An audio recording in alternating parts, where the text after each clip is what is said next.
72 वर्षों तक ऐसे बैठ गए और साधना में लीन हो गए। 72 वर्षों तक उन्होंने न पानी पिया न भोजन किया और अपने श्वास को अपने में स्थिर करके श्वास और श्वास आकाश के बीच में रोक करके और अब साधना में लीन हो गए। 72 वर्षों की कठोर साधना करने के बाद जब वो परमात्मा प्रसन्न हुए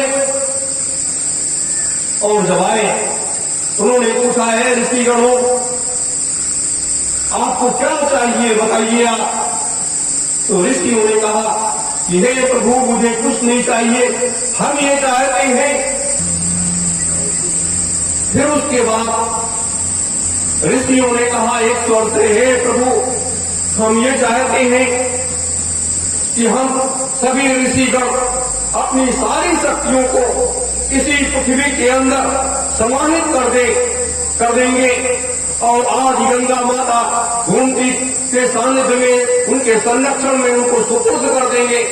और ये व्यवस्था इसलिए जरूरी है कि क्योंकि जब आप आएंगे और उस महायज्ञ की व्यवस्था करेंगे, यज्ञ वेदी पर जब लोग बैठेंगे तो उस समय शक्ति की आवश्यकता पड़ेगी, क्योंकि चारों तरफ पूरे लोक में अफरा तफरी मची होगी, चारों तरफ हाहाकार मचा होगा, तो तमाम विघ्न बाधाएं आनी शुरू हो जाएंगी।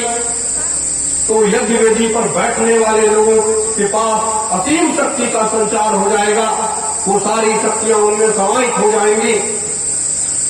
तो ऐसी स्थिति में उन ऋषियों ने अपनी सारी शक्तियों को परमात्मा के सुपुर्द करते हुए और उसको उस पृथ्वी के अंदर समाहित कर दिया और आज गंगा माता गोमती के सुपुर्द कर दिया। मेरे धर्म प्रेमी गुरु भाई बहनों, ये बड़ी विचित्र कहानी, ये राज रहस्य है जो आज इस युग का परिवर्तन में ये रास्ता ये मार्ग तय हो रहा है। इतना आसान इस मार्ग को तय करना नहीं, बहुत कठिन काम है। मेरे धर्म प्रेमी गुरु भाई बहनों, 3 वर्षों तक उन ऋषियों ने वहां पर एक ऐसा यज्ञ किया, उसमें से ज्योति का प्रकाश निकाल दिया, ज्योति का प्रकाश निकाल दिया। 24 घंटे उसमें ज्योत निकला करती थी और जो भी लोग जाते थे वहां बैठ करके साधना करते थे और वो आत्मा और परमात्मा में उनका मिलन होता था और सभी लोगों का वो चले जाते थे फिर चले आते थे दर्शन करके। तीसरा नेत्र लोगों का खुल जाता था वहां पर। लेकिन मुगलिया सल्तनत में एक बड़ा घटनाक्रम हुआ और उस ज्योति को बुझाने के लिए हर संभव प्रयास किया गया। जानवर भी काट करके डाले गए, तमाम कुछ हुआ। अंत में जब वो न बुझा तो काशी के पंडितों को पकड़ करके उनसे इस रास्ते को पूछा गया और पूछ करके उन्होंने बता दिया कि आप हजारों अगर नग्न महिलाओं को खड़ा कर दीजिए तो ये ज्योत बुझ जाएगी। ऐसा करके उन्होंने ज्योत को बुझा दिया। मेरे धर्म प्रेमी गुरु भाई बहनों, तो ये सारी व्यवस्थाएं पूर्व से निर्धारित की जाती हैं। आप जानते हैं जब भगवान कृष्ण को जाने का समय आया है तो जो एक ऐसा महायुद्ध हुआ था, कितनी जीवात्माएं प्रेतात्माओं के रूप में बदल गई और वो प्रेतात्माएं भगवान कृष्ण से कहती थी कि आप तो जा रहे हैं, बताइए हमारे रहने का जगह कहाँ है, हमारा उद्धार कैसे होगा, क्या होगा। भगवान कृष्ण ने कहा कि पहाड़ों जंगलों की तरफ तुम चले जाओ और जब कलिकाल का वो अंतिम वेला आएगा और एक ऐसा अद्भुत महापुरुष आएगा इस मृतलोक में, तब उस समय आप लोगों का उद्धार। तो ये अपने परम पूज्य स्वामी जी महाराज जो इस मृतलोक में आए हुए हैं, इस मृतलोक के सारे कचड़े को एक बार साफ करना है, क्योंकि तमाम जीवित हर युगों के ऐसी ऐसी शक्तियां आज भी जीवित रूप में मौजूद है, उनका भी उद्धार करना है, प्रेतात्माओं का भी उद्धार करना है। तो ये मार्ग एक बहुत कठिन मार्ग है। इसीलिए सिद्धाश्रम में जाकर के बैठ जाना और वहां पर उन संत महात्माओं के सानिध्य में और उनको इस चौथे महायज्ञ में साथ लेकर के आकर के और उनके द्वारा ये इस महायज्ञ को करवाना एक बहुत बड़ी चीज है, एक बहुत बड़ी चीज, एक ऐसा महायज्ञ जो भूते न भविष्य, और इतनी जल्दी लोगों ने उनको इस दुनिया से खत्म कर दिया। लोगों ने ये मान लिया कि हाँ वो ये हाड़ मांस का शरीर हमारा, हम आप अगर मंत्रों को सिद्ध कर ले तो इस शरीर को कई बार, अगर आप चाहो तो साल में एक बार इस शरीर को कायाकल्प कर सकते हो, शरीर आपका बुढ़ा ही नहीं होगा और जैसे चाहो वैसे रह सकते हो। तो परंतु स्वामी जी महाराज को जो कुछ हम लोगों ने देखा है, जो कुछ देखा है, सत्य तो देखा है इन आंखों से, दो आंखें हमारे पास, एक ये तीसरा नेत्र है जिसे हम थर्ड आई कहते हैं, और ये नेत्र जो है ये वायु रूपी हम इस संसार को देखते हैं। इन नेत्रों से हम वायु रूपी संसार को देखते हैं और इस नेत्र से हम समस्त लोगों का दर्शन करते हैं और वो सारी चीजें देखते हैं जो हमें आवश्यकता है। मेरे धर्म प्रेमी गुरु भाई बहनों, स्वामी जी महाराज के कष्टों को हमने देखा, उनको चलते देखा, उनको उठते बैठते देखा, उनके दुख तकलीफों को भी देखा। लेकिन जिस महाप्रभु ने 35-40 करोड़ लोगों के सर पर हाथ रखा हो, 35-40 करोड़ लोगों के पापों को अपने ऊपर ले लिया हो और अपने ऊपर लेकर के अपने शरीर के सारे कष्टों को करके और वो पार कर दिया हो, ये भी तो आप आकलन करो, ये भी तो आप आकलन करो। ना तो ये माया का खेल नहीं है। बड़े बड़े संत महात्मा आए, पलटूदास जी आए, कबीर साहब आए, नानक साहब आए, बड़े बड़े संत आए और उन्होंने अपना कार्य किया, वो पूरा किया, उसके बाद चले गए। जाना तो सबको ये मृतलोक में कोई रहने नहीं आया, राजा रंग का सचिव जो आया है सब जाएगा, कोई रहने नहीं आया। लेकिन स्वामी जी महाराज को सिद्धाश्रम में जाने के बाद वहां पर महात्माओं की शक्तियों को इकट्ठा करने के बाद एक संकल्प हुआ। अपने हम सतयुग, त्रेता, द्वापर और कलयुग 4 युग को इसे जानते हैं और आदिकाल और अनादिकाल को जानते हैं, 5 युग, तो ये 6 हो गए और एक 7वां युग संत युग के रूप में इसकी तैयारी हो रही है। तो ये जब चौथा महायज्ञ पूर्ण हो जाएगा, संपन्न हो जाएगा, तो सतयुग 1 वर्ष के लिए नहीं, 1000 वर्ष के लिए नहीं, 3000 वर्षों के लिए सतयुग आएगा और 2 लाख वर्ष के लिए संत युग आएगा। कलयुग नहीं आएगा, 2 लाख वर्ष के लिए संत युग आएगा और संत युग आने के बाद तब कलयुग पुनः आएगा, जो उसका शेष हिस्सा बचा है तब वो पूरा करेगा। ये व्यवस्था जो है अपने पूज्य गुरुदेव स्वामी जी महाराज इसको बना करके तैयार किए और वो धरातल पर चौथे महायज्ञ में उतारा जाएगा। चौथे महायज्ञ में वो धरातल पर उतारा जाएगा। तो ये जो कुछ हम संसार की व्यवस्था को इस समय देख रहे हैं, ये सब ये व्यवस्थाएं समाप्त हो जाएंगी, ये व्यवस्थाएं ये सब समाप्त हो जाएंगी। एक नया युग आएगा, एक नई व्यवस्था आएगी, एक नया शासन आएगा।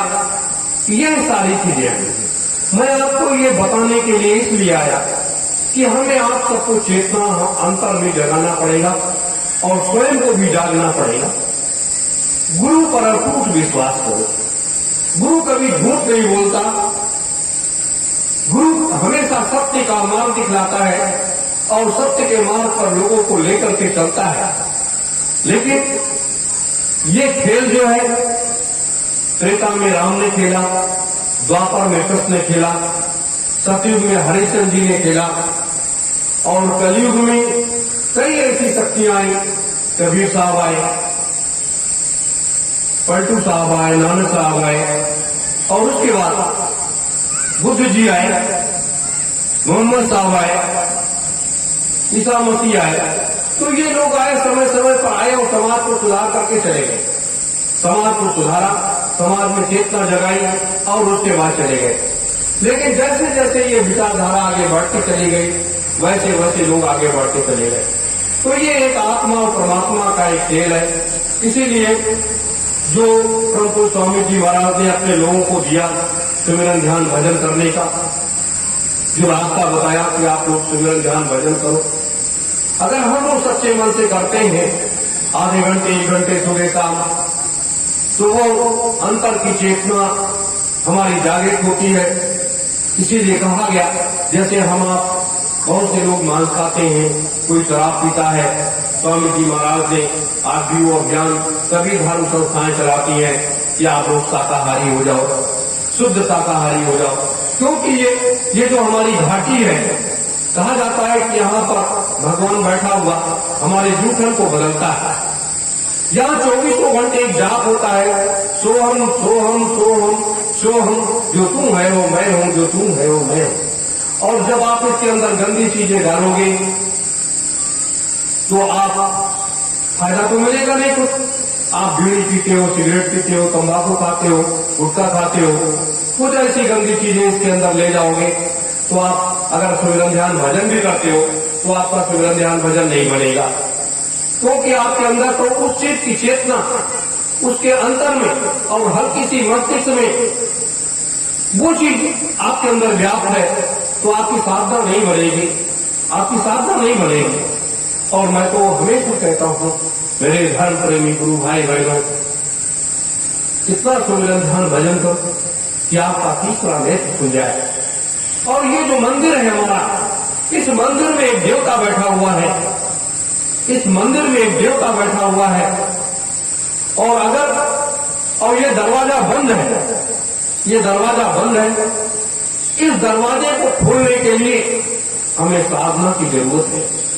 अगर आप साधना कर ले जाओ, ये दरवाजा खुल जाए, तो ये देवता से आप जो चाहोगे, जो पूछोगे, वो आपको बताएगा।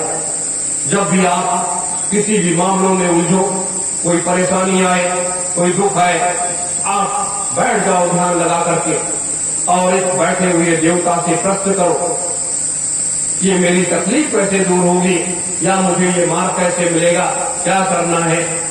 मेरे धर्म प्रेमी गुरु भाई बहनों, आधे घंटे 1 घंटे के अंदर आपकी चेतना जागृत होने लगेगी और आपको ये रास्ता मिलने लगेगा। आपका अंतर मन आपके अंदर एक रास्ता बताने लगेगा। भारत का यही एक ऐसा अध्यात्म है जिस अध्यात्म को आज संसार छू नहीं पा रहा है। आज हम उसको विज्ञान के रास्ते से पकड़ने का प्रयास करते हैं। हमारी माताएं बहनें बच्चियां हैं, इस मंदिर का दरवाजा खोल लेना बहुत आसान है कि हमारे माताएं बहनों के जो वक्षस्थल है उसकी डोर इससे जुड़ी होती है। और जब हमारी माताएं बहनें बैठ करके ऐसे ध्यान लगाती हैं या माला लेकर के साधना करती है और हल्का सा श्वास को अपने ऊपर खींचने लगे, तो ये बहुत जल्दी, पुरुष अगर 8 घंटे साधना करेगा, हमारी देवियां अगर 1 घंटे साधना करेंगी, तो ये बराबर हो जाएगा कि साधना का इतना बड़ा देवियों में, क्योंकि इन्हें देवी शक्ति के रूप में मान्यता मिली है और वो इतनी बड़ी पावर है। मेरे धर्म प्रेमी गुरु भाई बहनों, आज इन सारी चीजों की जरूरत है और हम ये चाहते हैं कि प्रभु स्वामी जी महाराज का जो ये अधूरा कार्य है, उस कार्य को पूरा करने के लिए हमें आपको आगे बढ़ना पड़ेगा। क्योंकि जब अपने मालिक आए तो उनके मार्ग में जो कटी हुई झाड़ियां हैं उसको तो साफ हमें आपको करना है। कौन साफ करेगा? जैसे हमें आदेश मिल गया कि बच्चों जाकर के आपको ये चौथे महायज्ञ की तैयारी करना शुरू कर देना है और ऐसी ऐसी व्यवस्थाएं करनी है